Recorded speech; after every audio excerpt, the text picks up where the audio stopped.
দুনিয়ার প্রাচুর্যের পিছনে পড়ে মানুষ আল্লাহকে ভুলিয়া যায়।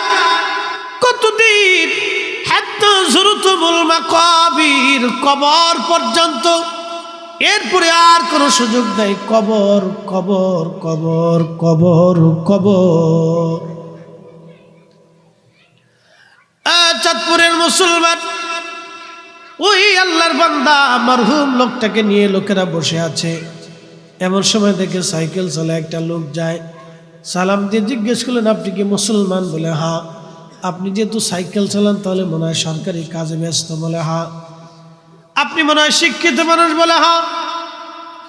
আমরা কিভাবে মানুষ দাফন কাফন করতে আমরা বুঝি না, আমরা মুসলমান, আপনি দয়া করে আমাদেরকে একটু সাহায্য করবেন।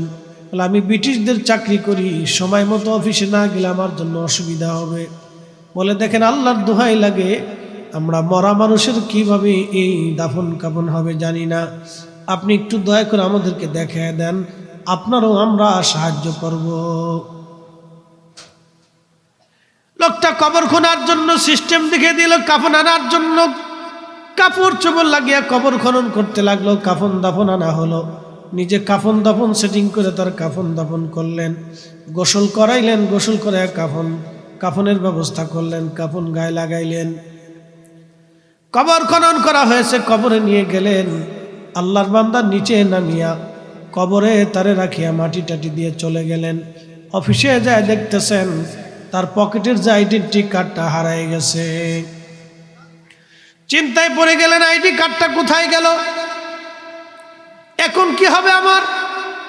খুব চিন্তা করার পরে ভাবলেন, বাসার থেকে আইডি কার্ড আনছিলাম, ওই মরহুমকে কবরে নামানোর সময় আমার বুক পকেট থেকে হয়তো কবরে আইডি কার্ডটা পড়ে গেছে। আবার দ্রুত গতিতে সাইকেল চলে আসে, বললো, আল্লাহর বান্দারা আপনারা আমার একটু সাহায্য করেন। বলে কি সাহায্য? আমার একটা আইডি কার্ড কবরের মধ্যে পড়ে গেছে, কবরের উপর থেকে মাটি সরাইয়া আমার আইডি কার্ডটা নেওয়ার ব্যবস্থা করে দেন, আবার আপনারা কবর সমান করে দিয়েন। লোকেরা বললো, দেখেন এই বিষয় তো আমরা কিছু বুঝি না, জানি না, ধর্মকর্ম জানা নাই, আপনি দয়া করে যেইভাবে পারেন সেইভাবে নিয়ে যান। লোকটা মাথার কাছ থেকে মাটি সরাইয়া বাঁশ সরাইয়া ভিতরে যখন মাথা ঢুকায় হাত দিছে, দেখে পোড়া কবরটা আল্লাহর জান্নাতের বাগান হয়ে গেছে। পুরা ফুল দিয়ে কবরটা সাজানো, এত পরিমাণে সুঘ্রাণ ওই কবর মাটি সরানোর পরে সুঘ্রাণগুলি বের হয়ে আসতেছে। মুহূর্তের ভিতরে 30, 40, 50 কিলোমিটার ব্যাপী সুঘ্রাণ ছড়ায় গেল। জানাজানি হয়ে গেল, অমুক জায়গায় এক মুসলমানের কবর থেকে জান্নাতের ঘেরান আসতেছে, তার কবরটা ফুলের বাগান হয়ে গেছে। সবাই আশ্চর্য, কবর কি করে ফুলের বাগান হয়? এই জন্য আল্লাহর নবী বললেন, আল কবরু রাউযাতুম মিন রিয়াজিল জান্নাহ, আমার উম্মতের মধ্যে কারো কারো কবর হবে জান্নাতের বাগান। রওজার ভিতরে একটা রওজা, নবীর কারণে উম্মতের কবর রওজা হয়, আর আমার নবীর কবর রওজা হয় না। আমার দেশের বুকে হাত বেঁধে এক মৌলবীরা ওয়াজ করে, নবীর কবরকে রওজা বলা যাবে না, নবীর কবর রওজা হয় না। একবার জোরে বলা যাবে কি নাউজুবিল্লাহ? কিন্তু সব কয়টার আকলের মধ্যে কুত্তায় পেশাব করছে। তাই আসতে কেন জোরে বলেন। সত্য সাক্ষ্য দিয়ে ইবাদত, এটি সব কয়টার আকলের মধ্যে কুত্তায় পেশাব করছে।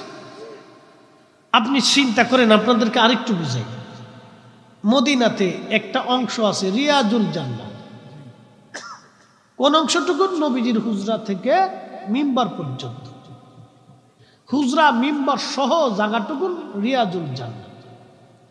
কেন রিয়াজুল জান্নাহ হলো?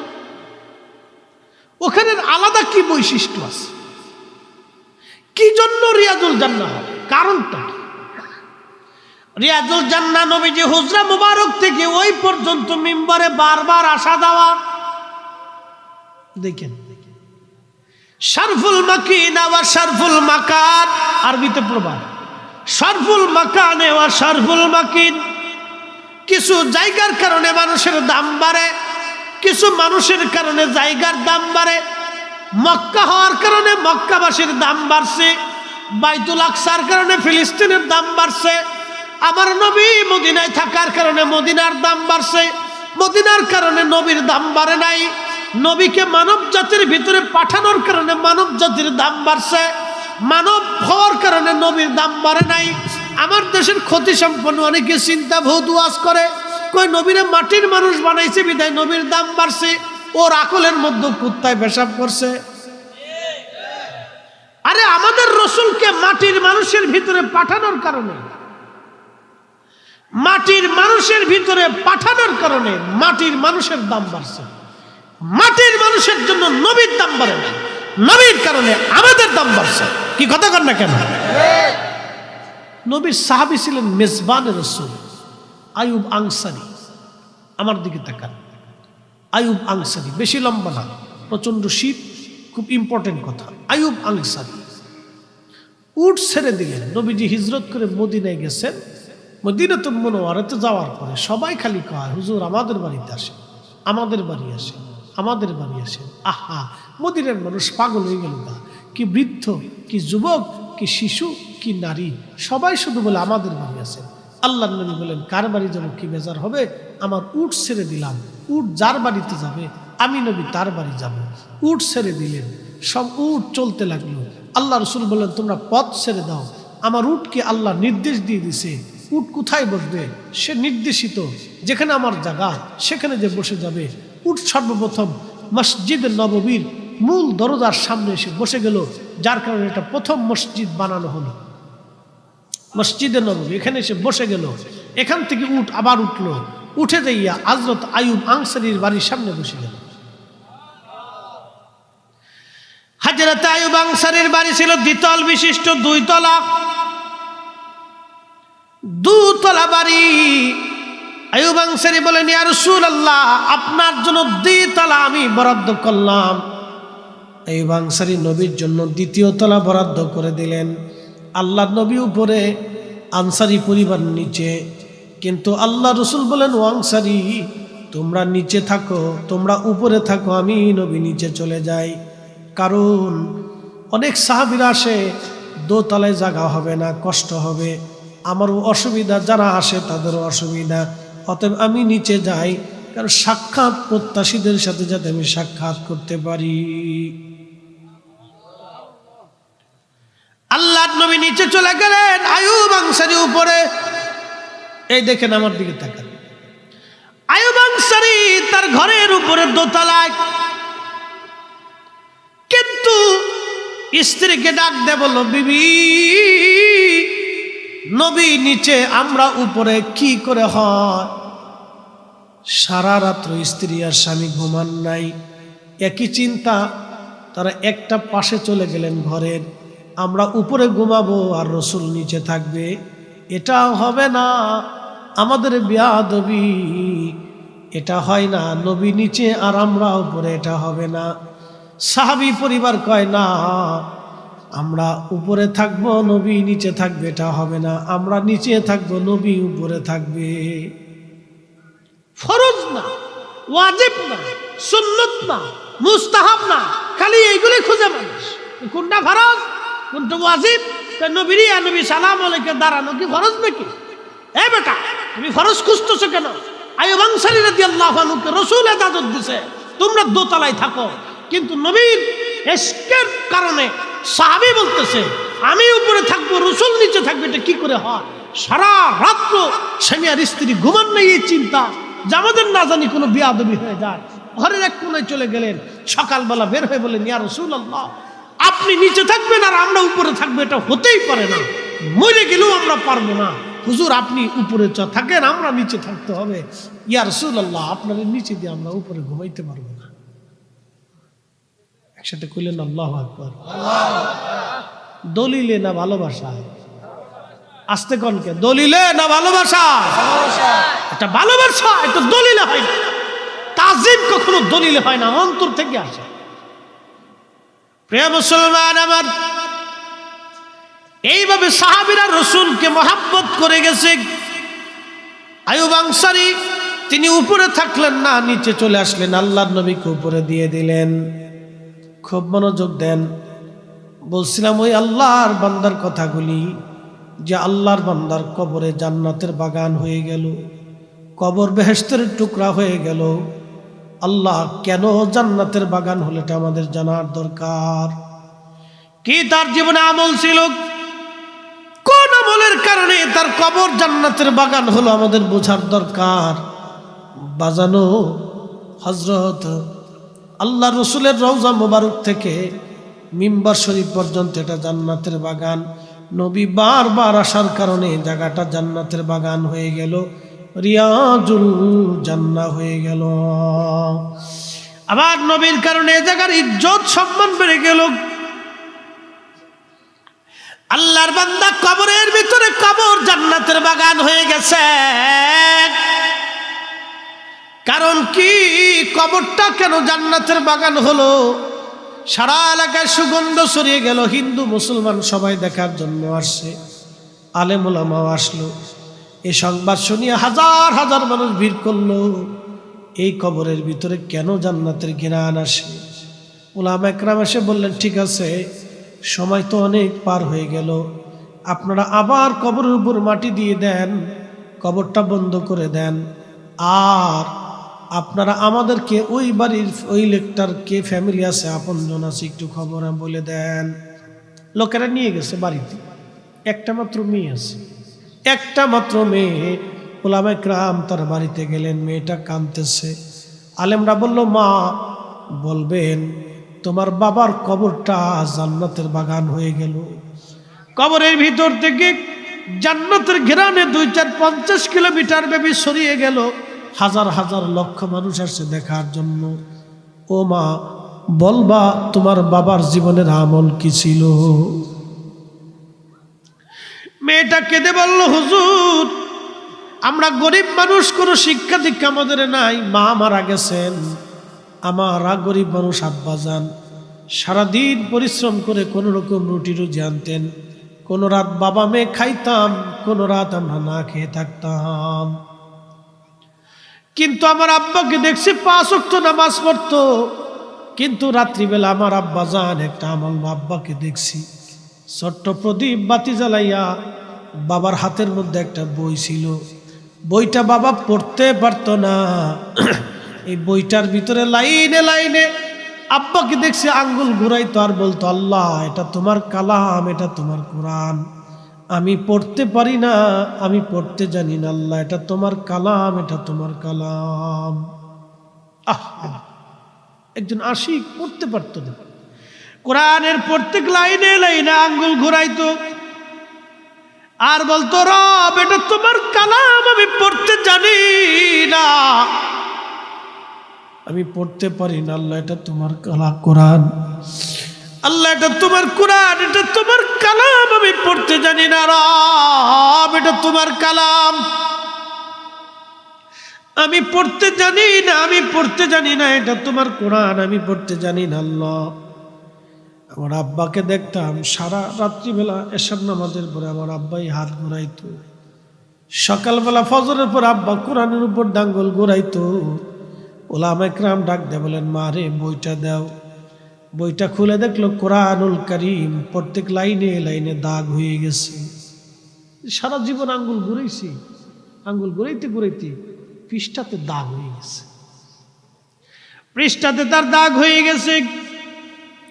উলামা একরামের বুঝার আর বাকি নাই, অন্তর থেকে হৃদয়ের গভীর থেকে কোরআনকে মহব্বত করার জন্য, আল্লাহর কোরআন তেলাওয়াত করার প্রতি নিজের মনকে ঝুঁকে দেওয়ার জন্য, আল্লাহর প্রতি ভালোবাসার জন্য আমার আল্লাহ তার কবরটাকে জান্নাতের বাগান বানায় দিচ্ছে। চাঁদপুরবাসী সম্পদের দিকে আল্লাহ তাকাবে না, টাকার দিকে তাকাবে না, আল্লাহ আপনার চেহারা স্বাস্থ্যের দিকে তাকাবে না, কঠিন ক্ষমতা টাকা পয়সার দিকে আল্লাহ তাকাবে না, আল্লাহ শুধু তাকাবে আপনার অন্তরের দিকে। Allah looks not to your figures and wealth, আল্লাহ আপনার স্বাস্থ্য এবং চেহারার দিকে তাকাবে না, Allah looks to your heart, আল্লাহ তোমার আত্মার দিকে তাকাবে। আল্লাহর কোরআন বলল, মান যাক্কাহা ক্বাদ আফলাহা মান যাক্কাহা وقد خاب من دساها।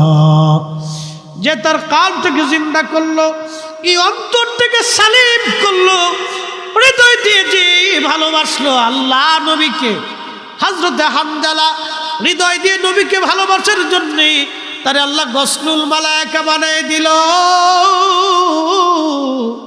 হযরত বেলাল হৃদয় থেকে নবীকে ভালোবাসার জন্যে আল্লাহর নবী থেকে মসজিদে নববীর মুয়াজ্জিন বানায় দিল। ও নবীর উম্মতেরা, এই জন্য আপনাদেরকে বলি, যাহা করবেন ইখলাসের সাথে হৃদয় থেকে যেটা করবেন সেটা আল্লাহর দরবারে কবুল হয়ে যাবে।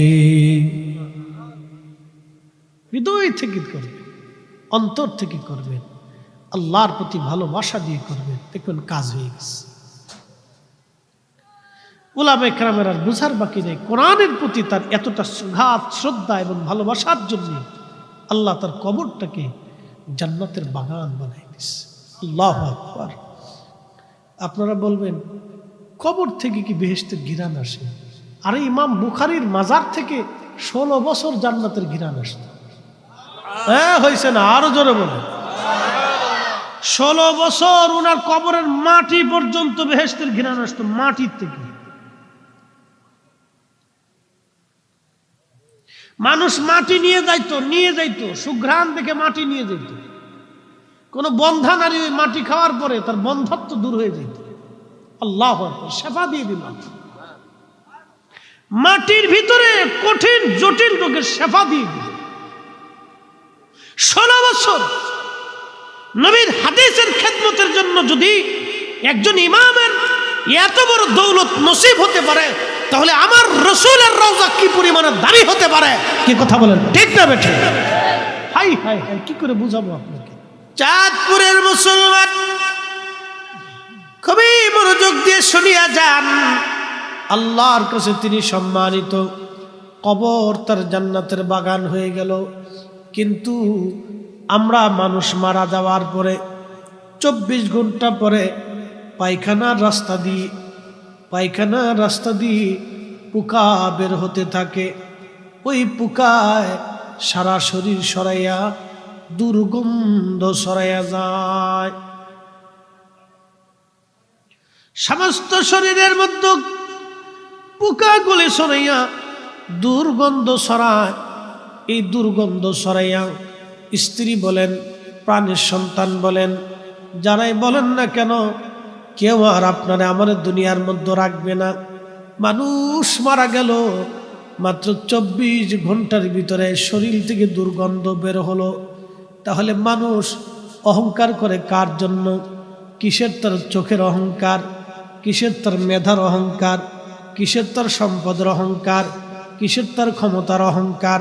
তার ক্ষমতা থাকে ওই পোকা থেকে বাঁচাইতে পারবে না, তার ক্ষমতা থাকে পচে যাওয়া থেকে বাঁচাইতে পারবে না, তার অর্থ তাকে পচে যাওয়া থেকে বাঁচাইতে পারবে না, তার সম্মান তাকে মৃত্যু থেকে বাঁচাইতে পারবে না।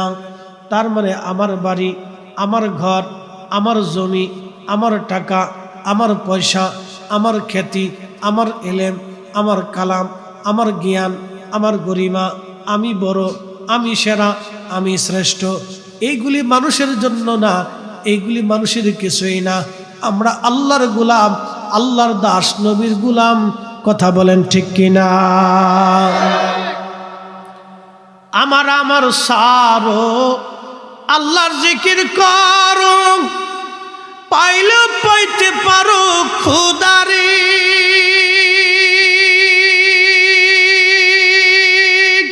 কি কথা কর না কেন? আমার বলে কিছু আছে? সব কার? একটা কণ্ঠ টান দিলাম, সকালবেলা নাও থাকতে পারে। যে কণ্ঠ দিয়ে আজকে আপনাদেরকে শোনাইলাম, এটা সকালে নাও থাকতে পারে। যেই জ্ঞান আপনি সুস্থ, সকালবেলা অসুস্থ হতে পারেন। ঘুম থেকে উঠে দেখবেন প্যারালাইসিস রোগে অর্ধাঙ্গী পড়ে গেলেন আপনি, ঘরেই পেশাব করতে হবে বিছানায়, বাথরুম, পেশাব, পায়খানা বিছানায়। কয়দিন পরে দেখবেন পোকা লেগে গেছে, ঘা হয়ে গেছে, দুর্গন্ধ শুরু হয়ে যাবে। আপনার কাছে আর কেউ যাবে না, আপনার টাকা আপনাকে বাঁচাইতে পারবে না, আপনার ক্ষমতা আপনারে বাঁচাইতে পারবে না। অর্থমন্ত্রী আবুল মাল আব্দুল মুহিত সাহেব মারা গেলেন, আল্লাহ তারে মাফ করে দিন। অর্থমন্ত্রী যতদিন ছিলেন দুনিয়ার মানুষ ততদিন তার কাছে গেল আর আসলো। যখন তিনি হসপিটালে চলে গেলেন লোকের আর লোক লস্কর নাই। যখন তিনি কবরে চলে গেলেন কবরের পাশে আর আজকে কেউ নাই। এদেশের অনেক মন্ত্রী এমপি কবরে চলে গেল, আজ কবরের পাশে কেউ নাই। যতদিন ক্ষমতা নেতা কর্মীর আর অভাব নাই। কি কথা কন না কা? গুর গুর গুর গুর করে নেতা কর্মী ঘুরে কিসের জন্য? মালের আশায়। কথা ক্লিয়ার না ভেজাল আছে? মালের আশায় গুর গুর, কাজের আশায়, টেন্ডারের আশায়, অমুক আশায় তমুক আশায় ঘুরলো। কিন্তু নেতা যখন মরে গেল, চলে গেল, ক্ষমতা শেষ হয়ে গেল, কেউ যায় না। আমার সারো দমের জিকির করো, আমার সারো আল্লাহর জিকির করো, পাইলেও পাইতে পারো খুদারি।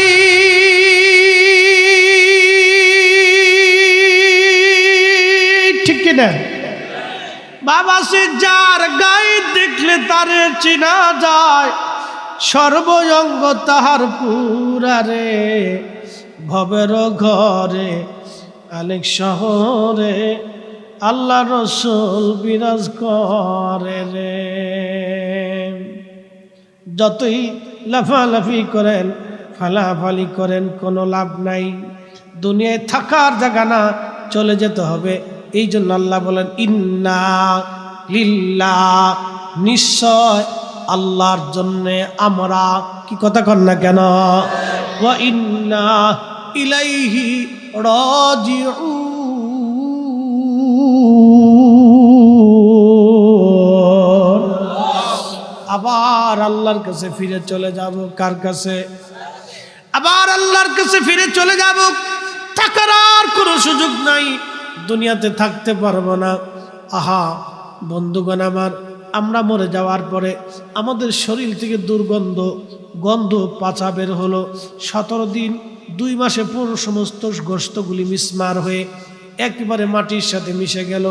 পোকায় খেয়ে ফেললো, মাকড়ে খাইলো, মাটিতে খাইলো, একবারে বডির গোশত মস্ত সব শেষ।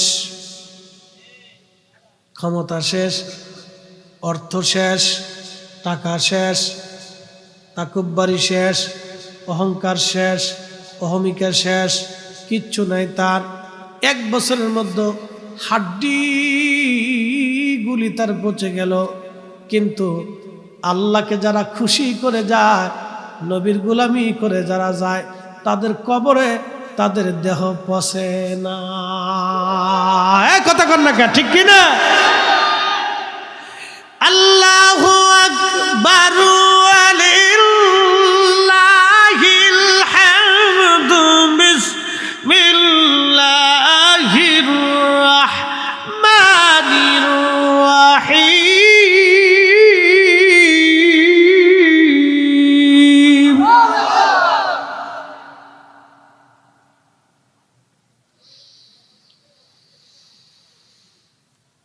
আল্লাযীনা আমানু ওয়া কানু ইয়াত্তাকুনা লাহুমুল বুশরা ফিল হায়াতিদ দুনিয়া ওয়া ফিল আখিরাহ। আর একটু চলবে ইনশাআল্লাহ, সারা রাত মাশাআল্লাহ। আজকের মাহফিল তো খাজা বাবার সামনে মাহফিল। কি কথা ঠিক কিনা? খাজা বাবার নাম শুনলে তো অনেকে শরীরে চুলকায়, কিন্তু এই খাজা বাবা না আসলে তার মুসলমানই হতো না। এই খাজা বাবা আসার কারণে তোরা মুসলমানিত্ব পাইছ, আজান পাইছ, নামাজ পাইছ, রোজা পাইছ। কি কথা কর না কে? সিন্নি খাইছ, মাগার মোল্লা ছিল না। হ্যাঁ শোনেন, ইতিহাস শুনে যান। আজকে মোহাম্মদ ঘুরি ভারতবর্ষ আক্রমণ করছে আগে পানিপথের যুদ্ধ, বিজয় অর্জন করতে পারেনি। খাজা বাবা আজমিরের এক মুরিদ, আমার দিকে তাকান, খাজা বাবার এক মুরিদ, এই মুরিদ অন্ধ ছিল, অন্ধ। সে রাজা পৃথ্বীরাজের রাজদরবারে একটা ছোট্ট নগণ্য চাকরি করত, সামান্য একটা চাকরি রাজদরবারে ছিল। কোন রকম মাসে একটু বেতন পাইতো, ওই বেতন দিয়ে তার কোন রকম সংসার চলত। এই আমার দিকে তাকান, কথা শুনে না। জিক্রুন নবী সাল্লাল্লাহু আলাইহি সাল্লাম মিনাল ইবাদাহ, নবীজির আলোচনা ইবাদতের অংশ। অজিক্রুস সালিহিনা কাফারা, ইমাম মানাবী আত-তাইসিরের মধ্যে লিখছেন অজিক্রুস সালিহিনা কাফারা। আর ওলি আল্লাহদের আলোচনা করলে, তাদের কথা শুনলে আমাদের সগীরা গুনাহগুলি আল্লাহ মাফ করে দেয়।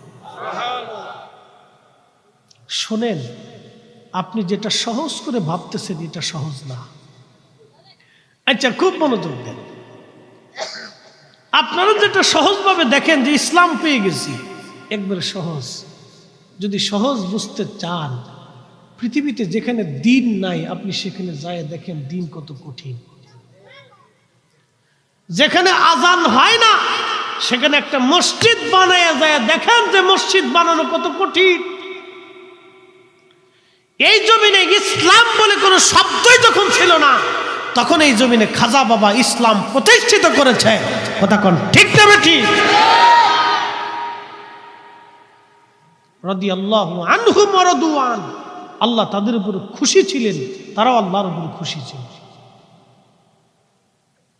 দুনিয়াতেও তাদের জন্য সুসংবাদ, আখিরাতেও সুসংবাদ। খাজা বাবার মুরিদ অন্ধ,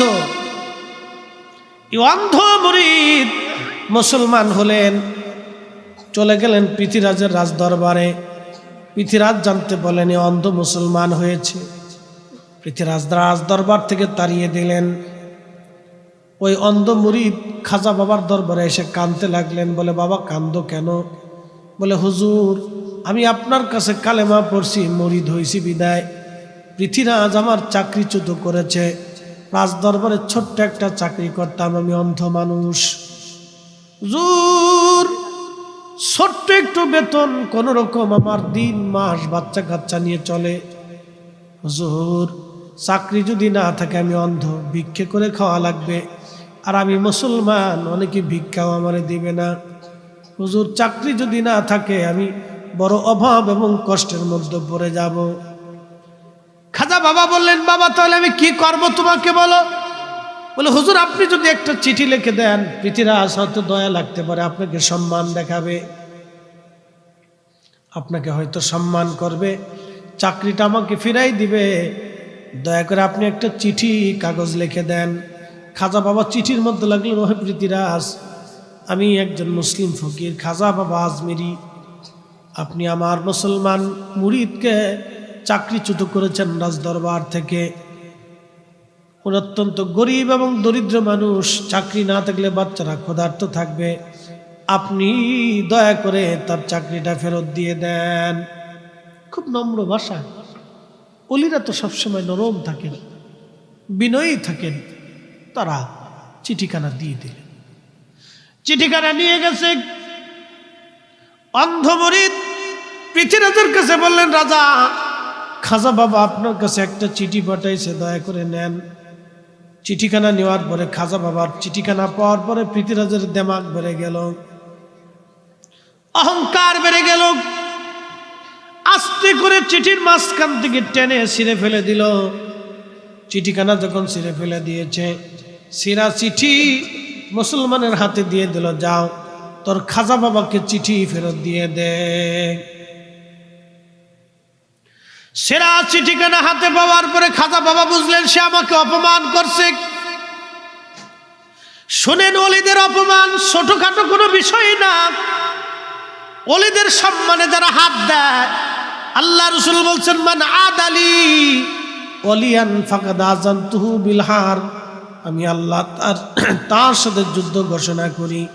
ওলিদের সম্মানটাকে ছোট করে দেখবেন না, ছোট করে দেখার কোনো সুযোগ নাই। আল্লাহর কোরআন বলল, ওয়ালিল্লাহিল ইজ্জাতু ওয়ালিরাসূলিহি ওয়ালিল মুমিনিনা ওয়ালাকিন্নাল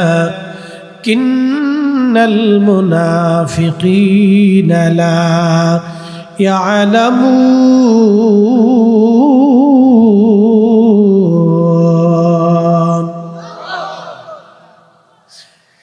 আল্লাহ ডাক দিয়ে বলতেছে, হাবিব আপনি বলিয়া দেন, ইজ্জত আমি আল্লাহর, ইজ্জত আপনি নবীর, ইজ্জত আমার ওলিদের। যারা মুনাফিক তারা আমি আল্লাহর ইজ্জত বোঝে না, আপনি নবীর ইজ্জত বোঝে না, আমার বন্ধুগণের ইজ্জত তারা বুঝে না, তারা বুঝে না। ইজ্জত আমি আল্লাহর, ইজ্জত আপনি নবীর, ইজ্জত আমার বন্ধুগণের। ও নবী আপনি বলে দেন, যারা মুনাফিক তারা বুঝে না, তারা অনুধাবন করে না। খাজা বাবার ইজ্জতে যখন হাত লাগাইছে তখন খাজা বাবা বুঝতে পারছে সে আমার ইজ্জতের চাদর ধরেছে। শোনেন, অহংকার আল্লাহর চাদর। অহংকার কার চাদর? জোরে বলতে হবে, কার? অহংকার আল্লাহর চাদর। আল্লাহর নবী বলেন, হাবিব উম্মতকে বলবেন তারা যেন আমার চাদর ধরে না টানে। নবীজি বললেন, আল্লাহ বলো কি? তোমার চাদর আবার কি? বলো, অহংকার আমি আল্লাহর চাদর। আপনার উম্মতকে বলবেন তারা যাতে অহংকার না করে। কিন্তু আমরা অহংকার করি। কত বড় অহংকার! বিরাট অহংকার করি আমরা। একটু পয়সা হলে সে আর মাটির চায় না, আকাশের দিক চাই আনে। একটু দুর্গে পয়সা হলে এটা আকাশের দিক চাইছে আনে, মাটির দিকে আর চায় না। এমন ভাবলইছে যে দুনিয়া একবার উদ্ধার করে ফেলাইছে। আরে পৃথিবী বিখ্যাত রাজা বাদশাহ খলিফাতুল মুসলিমিন হযরত ওমর এত বড় মুসলিম মিল্লাতের খলিফা ছিলেন। বর্তমানে ইরাক, ইরান, ওমান, ইয়ামান, জর্দান, সিরিয়া, লেবানন, লিবিয়া, ফিলিস্তিন, মিশর, তিউনিসিয়া, আলজেরিয়া, মরক্কো, কাতার, কুয়েত, বাহরাইন, দুবাই, সৌদি আরব, সারা পৃথিবীর এই অঞ্চলের বিরাট বড় মুসলিম মিল্লাতের খলিফা। ধুলাবালির মধ্যে শুয়ে থাকতেন, মাথার হাতের ডানার উপরে গাছের নিচে পড়ে ঘুমাই থাকতেন, পাটির বিছানাতে ঘুমাইতেন, খেজুরের মাদুরের বিছানাতে ঘুমাইতেন। আর আমরা পয়সা করে হইলে তার বাবের জ্বালায় বাঁচে, বিরাট বড় কিছু ইয়ে করছি। এগুলি আসে না যেন কখনো অন্তরে। আল্লাহ রাসূল বলেন, হাবিব উম্মতকে বলবেন, অহংকার আমি আল্লাহর চাদর। আপনার উম্মত যেন আমার চাদরে হাত না দেয়। পৃথিবীরাজ খাজা বাবার ইজ্জতের চাদরে হাত দিল, অহংকার করে বসলো। খাজা বাবা আজমিরি রহমাতুল্লাহ আলাইহি আর একখানা চিঠি লিখলেন, হে পৃথিবীরাজ, আমি মুসলিম ফকির খাজা আজমিরি বলতেছি, আপনাকে একজন মুসলমান সেনাপতির হাতে আমি তুলে দিলাম। চিঠিখানা পাঠাই দিলেন। রাত্রিবেলা ঘুমানো মোহাম্মদ ঘুরি সীমান্তে সিন্ধে 1,20,000 সৈন্য নিয়ে মোহাম্মদ ঘুরি ঘুমায়। স্বপ্নের ঘরে খাজা বাবা বলেন, মোহাম্মদ ঘুরি, আমি আপনাকে নির্দেশ দিলাম, খাজা মাইনুদ্দিন চিশত আপনাকে হুকুম দিলাম, আপনি দ্রুত গতিতে ভারতবর্ষ আক্রমণ করেন। তখন ভারতবর্ষের মূল কেন্দ্রবিন্দু ছিল দিল্লি রাজধানী। পৃথিবীর সংবাদ শুনল, মোহাম্মদ ঘুরি 1,20,000 সৈন্য নিয়ে ধেয়ে আসতেছে। পৃথিবীরাজ দ্রুত গতিতে একজন না, দুইজন না, 3 লক্ষ সৈন্য জোগাড় করলো।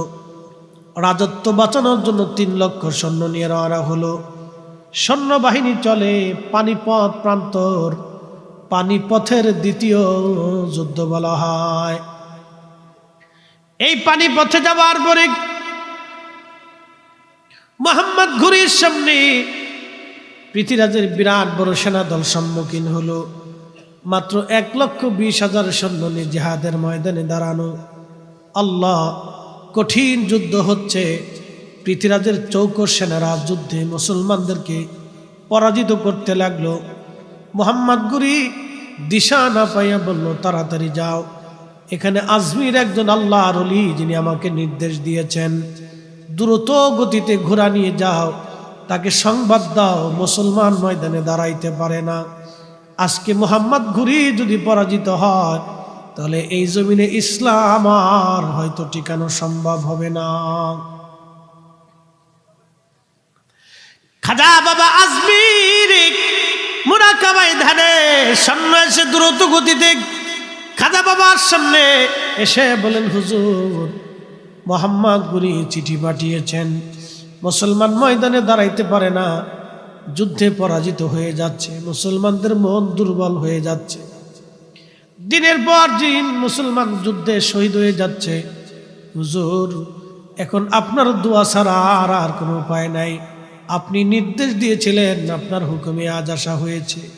খাজা বাবা আজমিরি ঠিক আজমির হুজরা শরীফ থেকে বের হইয়া এক মুষ্টি মাটি নিয়া দোয়া পড়লেন। দোয়া পড়িয়া পানিপথ প্রান্তরের দিকে ধুলিগুলি নিক্ষেপ করলেন। ধুলি নিক্ষেপ করলেন আজমির থেকে, ধুলি চলে আসলো পানিপথে। একবার জোরে বলা যাবে কি আল্লাহু আকবার? তেলের গাড়ি তেলে চলি, হাওয়ার গাড়ি হাওয়ায় উড়ে, বিনা তেলে চালায় গাড়ি নবী সুলাইমান। আমরা সেই মুসলমান, আমরা সেই মুসলমান। ধুলি ছাড়লেন আজমির থেকে, ধুলি চলে গেল পানিপথে। সমস্ত পৃথিবীর শিবিরের ভিতরে ধুলি সরিয়ে গেল, তাদের অন্তর দুর্বল হয়ে গেল, মনোবল দুর্বল হয়ে গেল, চোখে মুখে তারা ভিন্ন দেখতে লাগলো, দিক শূন্য দেখতে লাগলো। আল্লাহ তাদের চোখে এমন এক অবস্থা দেখাইলেন, তারা দেখতেছে মুসলিম সেনাপতি লাখে লাখে লাখে লাখে, এত মুসলিম সেনাপতি তাদের চোখে দেখতে লাগলো যে দেখা হিন্দু সৈন্যদের মন দুর্বল হয়ে গেল। বুঝতে পারছেন বিজয়ের মালিক কে? একসাথে বলতে হবে কে? মুসলমান ধনে জনে অস্ত্রে শস্ত্রে কোনোদিনই বিজয় হয়নি। আজকে হামাসের যোদ্ধারা কি নিয়ে যুদ্ধ করে কত?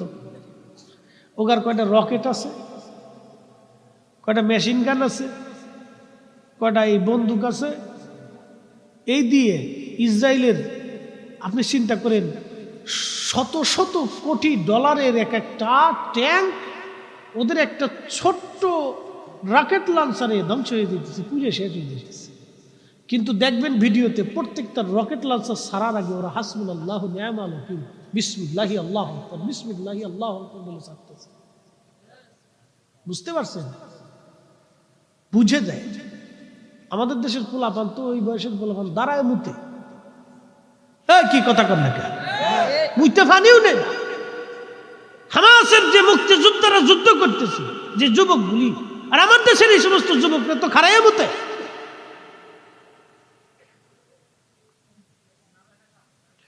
প্রিয় মুসলমান আমার, খুব মনোযোগ দিয়ে, শত শত কোটি ডলারের এক একটা ট্যাঙ্ক, পৃথিবীর সবচেয়ে অত্যাধুনিক ট্যাঙ্ক,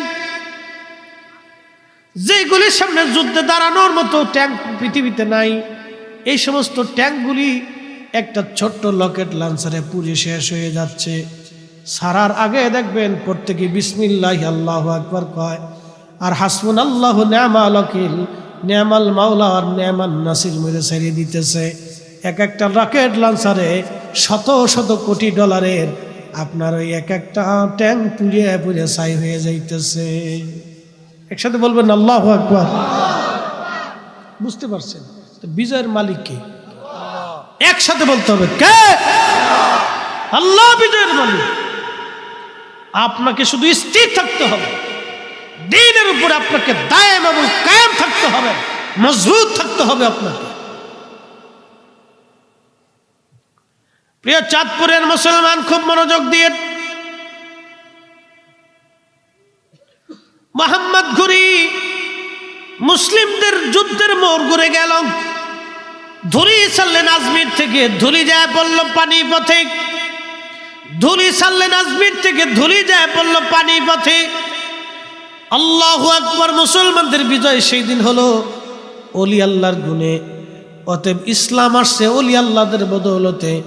সেই দিন খাজা বাবা যদি বুকে হাত বেঁধে নামাজ পড়তেন, এদেশের কোটি কোটি মুসলমান এই 1200 বছর ধরে বুকে হাত বেঁধে নামাজ পড়তো, 1000 বছর ধরে বুকে হাত বেঁধে নামাজ পড়তো। খাজা বাবা সেই দিন যদি তারাবির নামাজ 8 রাকাত পড়তেন, এদেশের কোটি কোটি মুসলমান 1000 বছর ধরে তারাবির নামাজ 8 রাকাত পড়তো। খাজা বাবা সেই দিন যদি বেতরের নামাজ 1 রাকাত পড়তেন, এদেশের কোটি কোটি মুসলমান 1000 বছর ধরে তারা 1 রাকাত বেতরের নামাজ পড়ত। খাজা বাবা যদি নামাজে আমিন জোরে চিল্লান দিত, এদেশের 1000 বছর ধরে কোটি কোটি মুসলমান তারা নামাজের মধ্যে আমিন জোরে করে চিল্লান দিত। খাজা বাবা যেইভাবে নামাজ পড়েছে, এদেশের কোটি কোটি মুসলমান সেইভাবে নামাজ পড়তেছে। খাজা বাবা নিজের আইনে নামাজ পড়ে নাই। খাজা বাবা আমার নবীর তরিকায় নামাজ পড়ার কারণে আল্লাহ, তিনি আল্লাহর ওলি হইয়া কবরে ঘুমাই গেছে। কি কথা কর না কেন, ঠিক কিনা?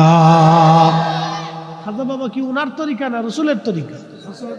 রসুলের তরিকা। খাজা বাবা নিজের তরিকা নিয়ে আসেন নাই। নিজের তরিকা যদি নিয়ে আসতেন, তাহলে উনার জবানে 1 কোটি মানুষ কালেমা পড়তো না। আমি একটা পরিসংখ্যান দিই, অ্যাটেনশন প্লিজ, বুঝে যাবেন আজকে খাজা বাবা কি জিনিস বোঝার দরকার। যেহেতু খাজা বাবার ওরস মাহফিল, তো খাজা বাবার সম্পর্কে বোঝাই। এখন বাংলাদেশে মানুষ মুসলমান আছে কত কোটি? 18 কোটি ধরে।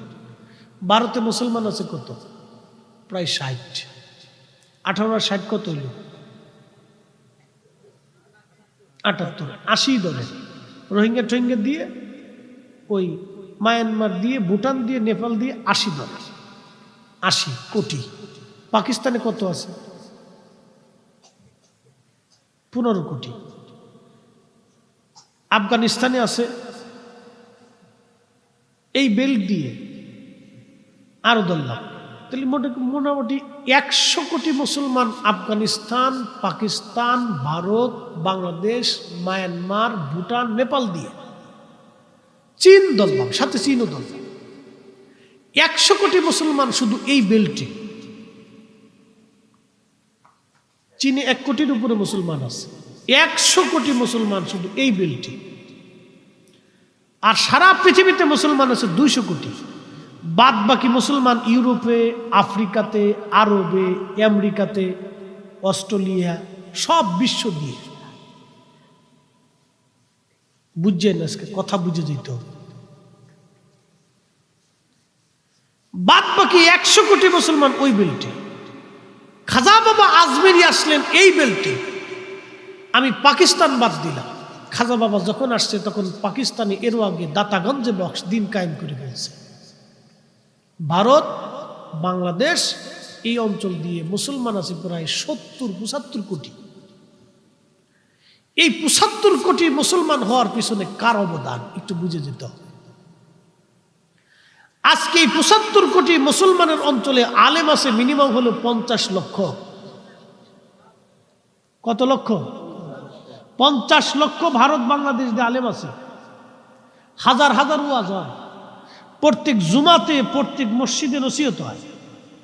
তবলিগ আছে, তবলিগ সারা আছে, ফির মুরিদি আছে, এগুলো সারাও আছে।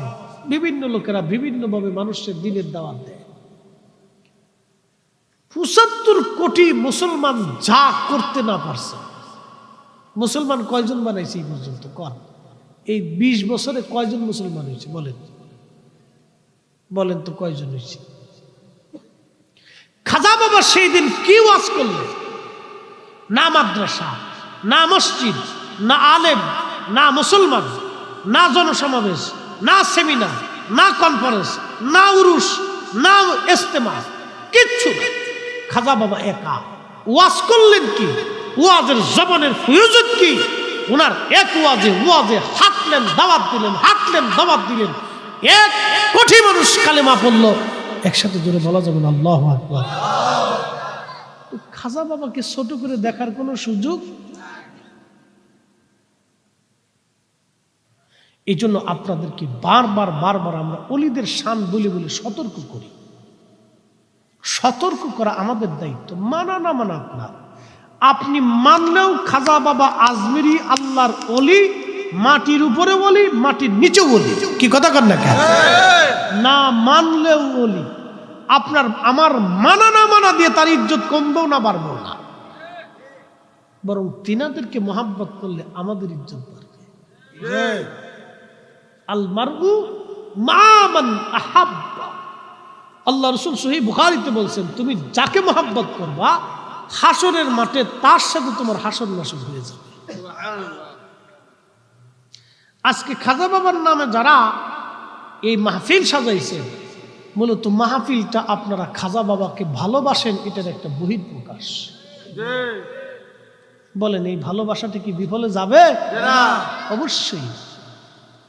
অলি আল্লাহদেরকে শ্রদ্ধা করবেন, ভালোবাসবেন, মোহাব্বত করবেন, পক্ষে থাকবেন, আল্লাহ নিজেই তাদের পক্ষে। আলা ইন্না আউলিয়া আল্লাহি লা খাউফুন আলাইহিম ওয়ালা হুম ইয়াহজানুন।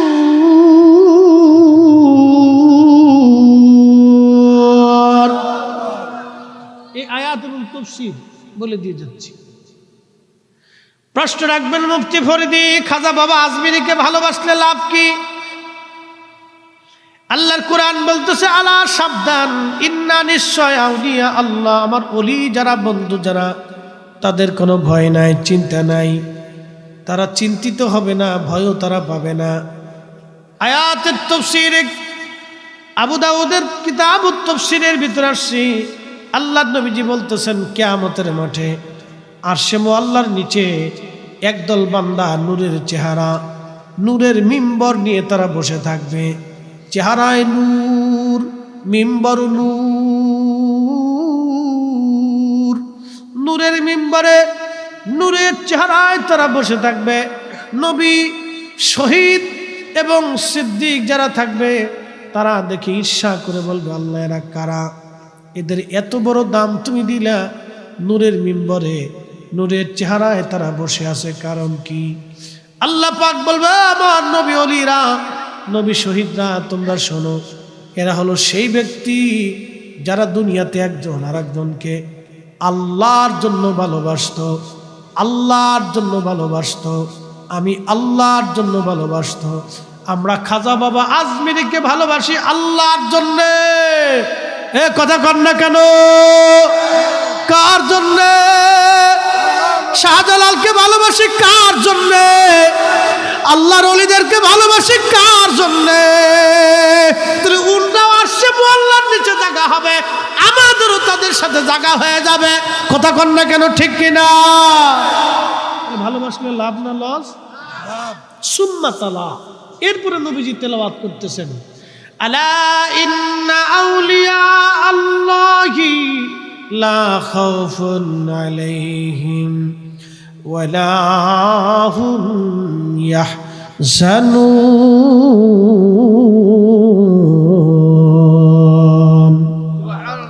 আল্লাহ ডাক দিয়ে বললেন, নবীজি বলতেছেন, তোমরা কি সে আয়াত শুনো নাই? আল্লাহ বলেন, নিশ্চয় আমার ওলি যারা সাবধান, তারা চিন্তিতও হবে না, তারা ভয়ও পাবে না। এটাই তাদের মর্যাদা। দুনিয়াতেও তাদের দাম, কবরেও দাম, হাসরেও বিরাট বড় দাম। একদিন মাটির ভিতরে হবে ঘরে, মোহন আমার কেন বান্ধ দালান ঘর, মোহন আমার কেন বান্ধ দালান ঘর। এই শীত গ্রীষ্ম বর্ষা ঘরে হালালে হারামে উপার্জন করিয়া আপনি আপনার সন্তানের জন্য যে বাড়ি বানাবেন, এই বাড়িতে কম্বল মোড়া দিয়ে সন্তান ঘুমাবে, কিন্তু চিন্তা করছেন কি আপনার কবরের হালত কি হবে সেই দিন? আহা, একটু চিন্তা করছেন কি আপনার কবরে কে কাঁথা বালিশ দিবে?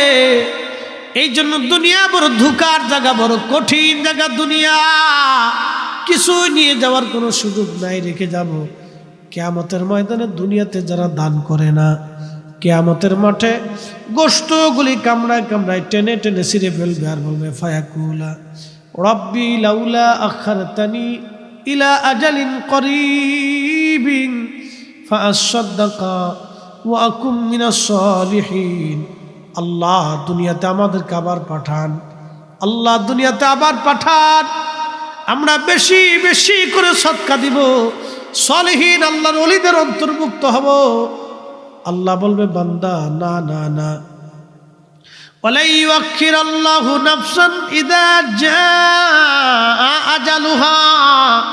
বান্দা দুনিয়াতে তোমার আর কোনো যাওয়ার কোনো সুযোগ নাই, ওয়ান টাইম চান্স, একবার চলে আসছো, ফিরে যাওয়ার আর কোনো রাস্তা নাই, ফিরে আসার কোনো রাস্তা নাই, ফিরে আসার কোনো রাস্তা নাই। জিন্দেগি তোর যাইরে ফাঁকি দিয়া রে সোনার আদর, জিন্দেগি তোর যায় ফাঁকি দিয়া। ও আদমরি